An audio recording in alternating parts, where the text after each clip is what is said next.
um pote de geleia próximo e alimenta a sua filha com um pote de geleia, todinha geleia para a filha. Já é o segundo dia e ela ainda está presa com a sua filha. Ela sabe que dificilmente vai sair com vida, mas há esperança de que a menina fique bem, fique viva. E a menina continua, depois do segundo, terceiro dia: mamãe, eu estou com sede. Então aquela mulher tem uma ideia, ela consegue encontrar um caco de vidro, fura o seu dedo e vai dando do seu próprio sangue para a filha. E a filha vai bebendo. Mas depois a filha sente sede novamente e pede: mamãe, eu tenho sede. E ela corta o dedo muitas vezes. E depois de 8 dias presas, as duas, elas são resgatadas com vida, sobrevivendo àquele terremoto, sobrevivendo ao frio, porque ela doou do seu próprio sangue, matando assim a sede da filha e a fome da filha. O que você tem para compartilhar com as pessoas? O que você tem para compartilhar com a sua filha, com seu filho, com a sua família, com a sua igreja? O que você tem para compartilhar com as pessoas que convivem com você? O texto fala de um povo amedrontado, um povo preocupado. A igreja, por conta da morte de Jesus, ela se fechou. Ela não entendeu o porquê que Jesus morreu. É o líder, é o grande chefe, é o mestre, mas ele morreu. E eles ficam sem chão, eles não sabem o que fazer.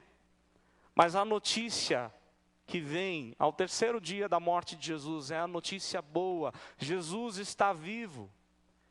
E a igreja agora pode ter mais esperança. A igreja vê o Cristo ressurreto, e segundo esse texto de Lucas, Jesus passou 40 dias com os seus discípulos, com a igreja, com os apóstolos, treinando, falando com eles do plano de Deus. Nós estamos aqui, nesse texto, aprendendo algumas coisas sobre alguns princípios de como a igreja pode ser relevante no meio onde ela está inserida. E quando eu estou me referindo à igreja, não estou me referindo ao local, Igreja Presbiteriana de São Caetano, e muito menos Igreja Presbiteriana do Brasil, Assembleia Metodista, Batista, mas eu estou me referindo à igreja Corpo de Cristo, aquele que entregou sua vida a Jesus. Como você pode ser relevante onde você estiver? Como você pode compartilhar das boas notícias de salvação? Nós vimos no domingo passado como Jesus pôde transformar a vida de milhares de pessoas, como ele fez com Zaqueu, e como ele fez conosco, como ele fez com tantos outros, com o objetivo de nós sermos testemunhas dele. Como a igreja pode ser relevante no meio onde ela está inserida? E a primeira lição que nós encontramos aqui, partindo do texto, no verso 6, é que a igreja tem que se concentrar, é preciso haver concentração. Porque uma das grandes ciladas do inimigo, uma das grandes armadilhas de Satanás, é fazer a igreja se desviar do seu objetivo, se desviar do seu alvo. E aqui, Jesus vai repreender os discípulos e vai fazê-los pensar um pouco sobre foco, sobre concentração, sobre alvo, sobre um objetivo, que é ser testemunha dele, ser testemunha de Jesus. O texto fala no verso 6, que eles estão reunidos, e eles perguntam ao Senhor, eles vão fazer uma pergunta, e é interessante que o tempo usado aqui por Lucas, demonstra que durante esses 40 dias, os apóstolos perguntaram diariamente a Jesus, constantemente, todos os dias eles vinham com essa pergunta, com essa mesma pergunta, e Jesus vai deixando, mas antes de partir, Jesus responde à pergunta, não a que eles queriam ouvir, mas Jesus vai dar uma orientação preciosa para eles e ensiná-los que eles precisariam se concentrar, focar o alvo, o objetivo principal da vida deles. A pergunta deles é a seguinte: Senhor, será este o tempo que restaures o reino a Israel? E as palavras usadas aqui por eles demonstram grande confusão. Eles estão confusos, ainda abalados pela morte de Jesus. Depois Jesus aparece vivo, ressurreto, e eles ainda não compreendem o plano de Deus. Há muita confusão na mente dos apóstolos. E Jesus, tratando com eles, Jesus vai orientá-los a ter concentração. Porque as expressões usadas aqui por Lucas, referindo-se aos apóstolos, são interessantes. Eles estão preocupados com o tempo. E o texto dá a ideia de algo, de ansiedade, de algo imediato. Eles estão preocupados para que Jesus resolva o problema deles hoje. Basta lembrarmos que Roma, a cruel Roma, domina toda a região de Israel.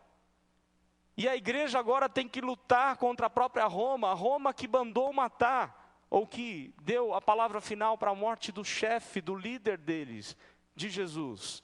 Se Roma fez isso com seu próprio líder, quanto mais com eles. E eles querem então uma restauração. E o texto aqui, quando eles falam de tempo, demonstra uma impaciência, uma ansiedade, um imediatismo, um pragmatismo. Como que dizendo, Senhor, vai ser hoje que o Senhor vai restaurar o reino. Há muita confusão, porque na cabeça deles, a restauração do reino é o reino político. Eles, assim como todos os judeus, pensavam que o Messias viria para libertá-los de Roma. Mas Jesus em nenhum momento prometeu essa libertação. Em nenhum momento Jesus prometeu e disse que o reino era terreno, mas que o reino era muito mais espiritual. Também eles vão falar agora de uma outra confusão, como que dizendo, restaures o reino a Israel. Eles achavam que o reino de Deus era apenas Israel. O reino de Deus não era um reino internacional, mas um reino nacional. E o Senhor Jesus vai trazer algumas orientações para eles, primeiro repreendendo-os. O verso 7 diz, respondeu-lhes, não vos compete conhecer tempos ou épocas, que o Pai reservou para sua ou pela sua exclusiva autoridade. Não vos compete saber quando é que Deus vai restaurar o seu reino. Em outras palavras, Jesus está frustrado com a palavra deles, com aquilo que há no coração deles, com tamanha confusão. Em outras palavras, Jesus está dizendo, não gaste tempo com aquilo que não é necessário. Não gaste tempo, não invista tempo, não se distraiam, vocês têm uma missão e vocês estão com a visão errada dessa missão. O Senhor Jesus quer trabalhar a visão, eles estão com uma visão limitada, confusa, totalmente errada daquilo que era o plano de Deus. Interessante, pensando nisso, interessante como a gente, como nós humanos, temos a tendência de nos distrairmos com aquilo que não é necessário. Como nós temos a tendência de gastar tempo com aquilo que não é importante. Basta vermos como lidamos com o nosso tempo. Se colocarmos numa agenda, se anotarmos aquilo que fazemos durante o dia, tenho certeza que vai sobrar muitos minutos para servirmos a Deus com muito mais honra, com muito mais força. Mas a gente se distrai tão facilmente com as coisas dessa vida. O objetivo de Satanás é fazer a igreja se distrair. O objetivo de Satanás é fazer a igreja sair do foco, sair do alvo, do objetivo. E aqueles homens, basta lembrar o que aconteceu um pouco antes desse episódio. Aqueles homens tinham esquecido que eram pescadores de homens e voltaram a ser pescadores de peixes. Quando lá no Evangelho de João, o Senhor Jesus aparece e diz a eles que não, eles são pescadores de homens. Eles estão com a visão distorcida. O objetivo de Satanás é fazer a igreja se distrair. É fazer a igreja ter uma visão limitada de reino. É fazer a igreja ter uma visão distorcida. Por isso é tão fácil a gente se distrair. Quer seja não conhecendo a palavra de Deus, o plano de Deus. Quer seja caindo em discórdias, em brigas. Como é fácil nós como igreja, como pessoas, como humanos e falhos como somos, nos distraímos com aquilo que não é de Deus. E às vezes arrumamos brigas, arrumamos discórdias. Mas a palavra de Deus ensina que não. que nós devemos focar o alvo, o objetivo, porque a nossa luta não é contra a carne ou sangue, mas contra as potestades, contra as forças espirituais do mal. Primeira lição que a gente aprende no texto é: a igreja precisa de concentração. Se concentrar na verdade de Deus, se concentrar no plano de Deus. Porque Satanás vai fazer de tudo para fazer a gente se desviar desse alvo. Primeira lição que Jesus ensina, falando aqui aos discípulos, antes de subir, antes de ser assunto aos céus. A segunda lição é que a igreja precisa de capacitação. A igreja precisa de ser capacitada, e o verso 8 vai dar essa promessa da capacitação. O Senhor Jesus diz: mas recebereis poder ao descer sobre vós o Espírito Santo. Recebereis poder, e não é qualquer poder. A palavra usada aqui por Lucas é o poder da dinamite. É o poder que explode, e onde ele está, ele vem quebrar barreiras, ele vem destruir cadeias, ele quebra, pode ser o coração mais endurecido. O poder que está sobre a igreja é um poder soberano, porque é o poder de Deus sobre a igreja.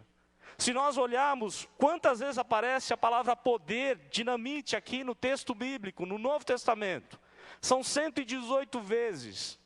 E muitas dessas vezes aparece para o próprio Deus, como que dizendo que Deus é como um dinamite, que Deus é uma força tremenda, e que nada pode impedir o poder de Deus. Nada nem ninguém impede o poder de Deus, e Deus compartilha esse poder com a igreja. Somente à igreja foi dado o poder do Senhor. Mas recebereis poder ao descer sobre vós o Espírito Santo. Esse poder destrói cadeias, esse poder quebranta os corações, esse poder transforma o mais miserável pecador em servo de Deus. Esse poder faz maravilhas, porque a palavra de Deus ensina, e Paulo, quando escreve aos Romanos, ele diz: não me envergonho do Evangelho, porque é o poder de Deus para a salvação de todo aquele que crê.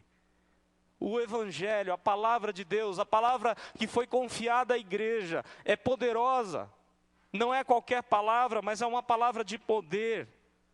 Isso me faz lembrar dois personagens da história. Um deles que viveu no tempo da Reforma na Inglaterra, Latimer e seu companheiro.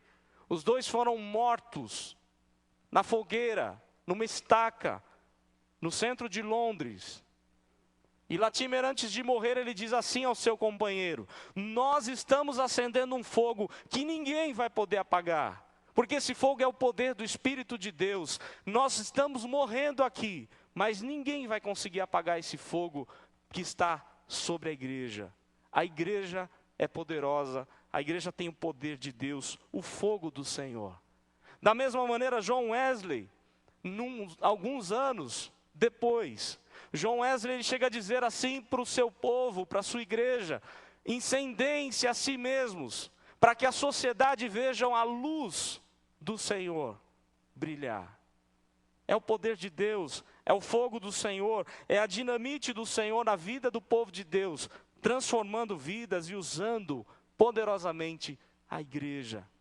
O Senhor Jesus, quando falou sobre ressurreição, o Senhor Jesus deixou muito claro, quando disse aos saduceus: conhecereis a verdade vos libertará.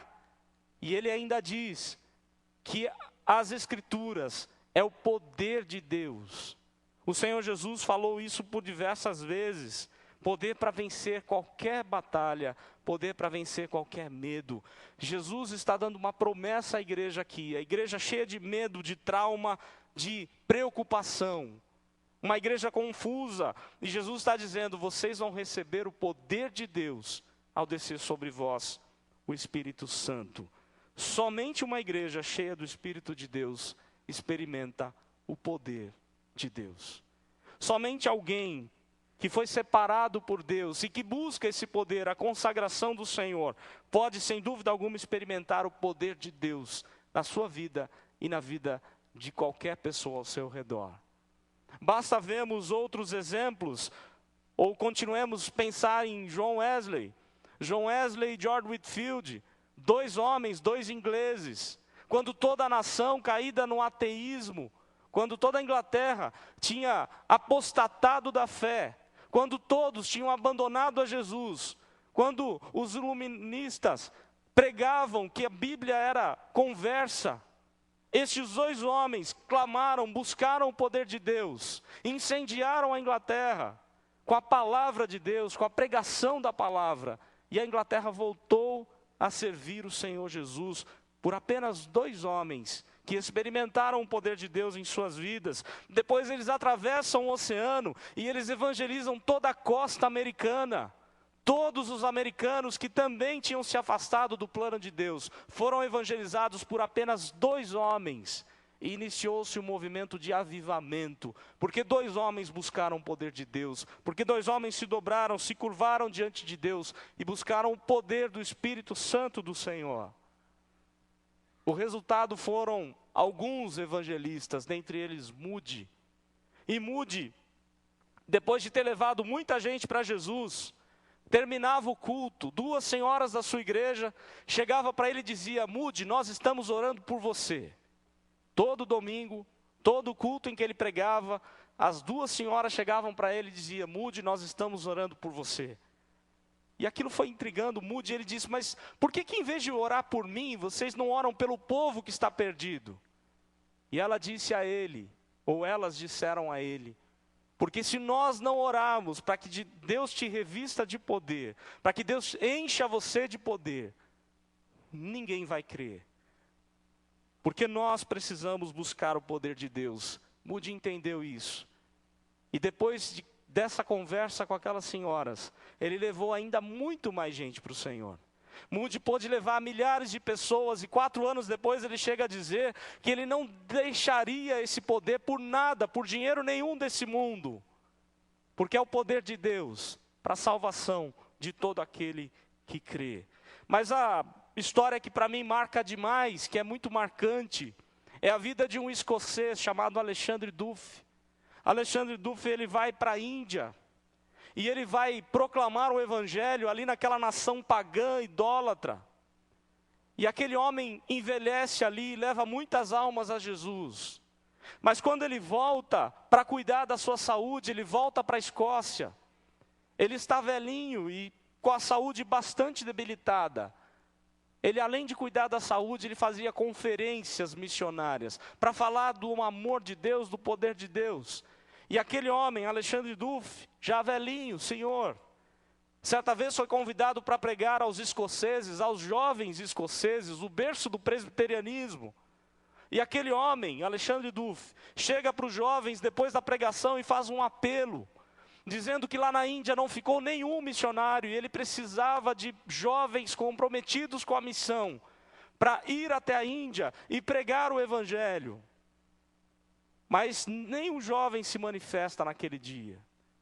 E Alexandre Duff tem um ataque cardíaco naquela hora.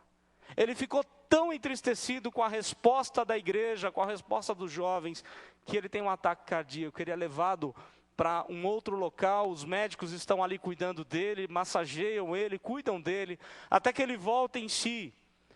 Queriam levar ele para o hospital, ele disse: não, eu vou voltar para o púlpito, porque eu preciso terminar o meu apelo. E os médicos diziam: o senhor está louco, o senhor está mal, o senhor passou muito mal, o senhor teve um ataque cardíaco. E aquele homem disse: eu tenho que voltar para o púlpito.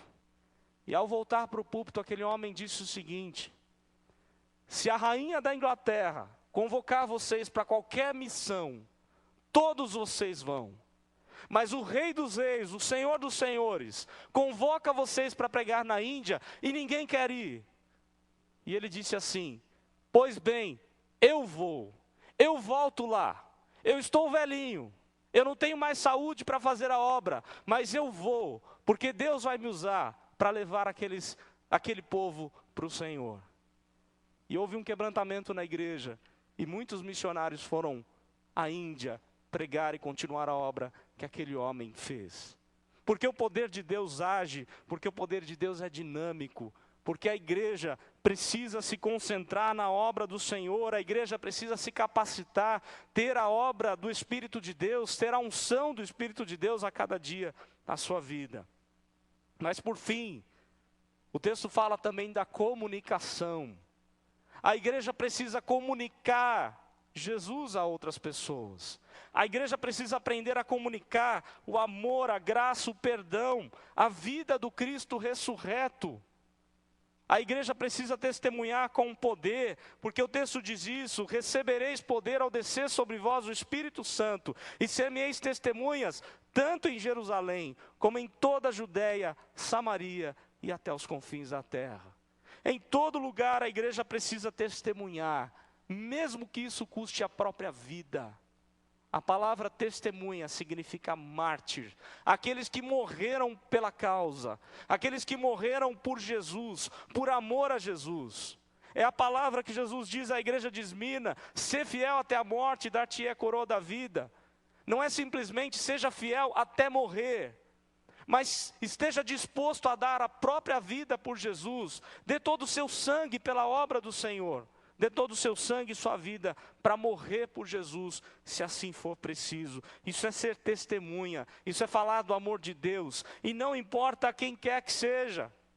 Porque o texto fala que tem que ser a todas as pessoas, na Jerusalém, na missão urbana, na missão local, na Judéia, missão nacional, Samaria, até os confins da terra, onde estivermos. Como igreja, nós temos que comunicar o amor, a graça, o perdão de Deus para a vida das pessoas. Aliás, é significativo a ordem de Jesus para que judeus pregassem aos samaritanos, sendo que na mente de um judeu, o samaritano era o combustível do inferno.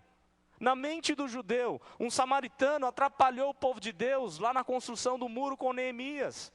Mas agora Jesus quebra a barreira e diz: vocês precisam pregar em Samaria o reino de Deus. Vocês precisam pregar o amor, o poder do Senhor, porque sobre vós vai descer o Espírito Santo e vocês serão revestidos de poder. Nada pode deter a igreja, nada nem ninguém pode deter uma igreja ou alguém que está revestido com o poder de Deus. Roma não conseguiu fazer isso. Roma de jeito nenhum conseguiu. A Inquisição não conseguiu. Diocleciano, o imperador romano, chegou a cunhar moedas dizendo que o nome do cristão será extinto. E hoje ninguém sabe quem é Diocleciano, mas sabe o que é ser cristão, sabe o que é ser um seguidor de Jesus. Voltaire dizia que daqui 100 anos ninguém mais saberia sobre Jesus. E onde ele morava, a Sociedade Bíblica Britânica começou a construir, a fazer Bíblias na sua própria casa, para mostrar a todo mundo que a palavra de Deus é poderosa e que ninguém pode deter a igreja revestida do poder, porque a igreja caminha, a igreja avança, e ninguém pode deter a igreja do Senhor. Foi assim no tempo de Daniel, foi assim no tempo de José, foi assim em todo o período da história da humanidade. A igreja está revestida com o poder de Deus. A igreja é a noiva do Senhor. Ninguém pode deter a igreja do Senhor, porque a igreja é poderosa. A igreja precisa se concentrar, precisa se capacitar, buscar a intimidade com Deus, a plenitude do Espírito de Deus. Porque a palavra diz: não vos embriagueis com vinho, mas enchei-vos do Espírito Santo. Não vos embriagueis com vinho no qual há dissolução, mas enchei-vos do Espírito Santo de Deus. Se uma pessoa tiver o compromisso de buscar o poder de Deus, de uma maneira santa, de uma maneira tremenda na sua vida, uma pessoa pode levar milhares de vidas para o Senhor. E eu fico imaginando, se toda a igreja se capacitar, buscar o poder do Espírito de Deus e comunicar o amor, a graça de Deus, quantas vidas poderão ser alcançadas pelo Senhor? Jesus usou 12 homens apenas, e a palavra deles, a obra deles, aquilo que eles fizeram chegou até a gente, e nós somos fruto disso. O que nós temos compartilhado como igreja? O que nós temos feito? Será que é mais fácil compartilhar uma Coca-Cola? Ou dar alimento, dar água, a água da vida àqueles que estão sedentos? A palavra de Deus diz que aquele que crê no Senhor Jesus, do seu interior fluirão rios de águas vivas. Que a igreja mate a sede do mundo, porque há tantas vidas por aí desesperadas, pedindo: me dá água, me dá o que beber. Há tanta gente, tantos jovens envolvidos com drogas, com coisas ilícitas. E nós, como igreja, o que nós estamos fazendo por esses jovens? O que nós, como igreja, estamos fazendo pela humanidade perdida? O que nós estamos fazendo com as pessoas que passam ao nosso redor? Será que nós estamos concentrados? Será que ao iniciar a segunda-feira, um dia, uma semana de trabalho, será que nós saímos de casa pensando: quantas vidas eu vou levar hoje para o Senhor? Ou será que nós saímos de casa preocupados com as dívidas, preocupados com as contas a pagar, preocupados com os problemas no trabalho? Se assim agimos, é porque estamos vendo a vida com olhos errados, com a visão errada. Porque qualquer situação da nossa vida é uma oportunidade para glorificar o nome do Senhor e para ser usado nas mãos de Deus. Não importa se no trabalho, onde você estuda, onde você mora, Deus quer te usar com poder para que vidas sejam transformadas pelo Senhor. Que Deus nos ajude a buscar essa capacitação, esse poder de Deus, para ser testemunha do Cristo ressurreto, do Cristo que venceu a morte e deu a gente a incumbência de falar do amor dele para outras vidas. Que Deus nos abençoe como igreja, em nome de Jesus.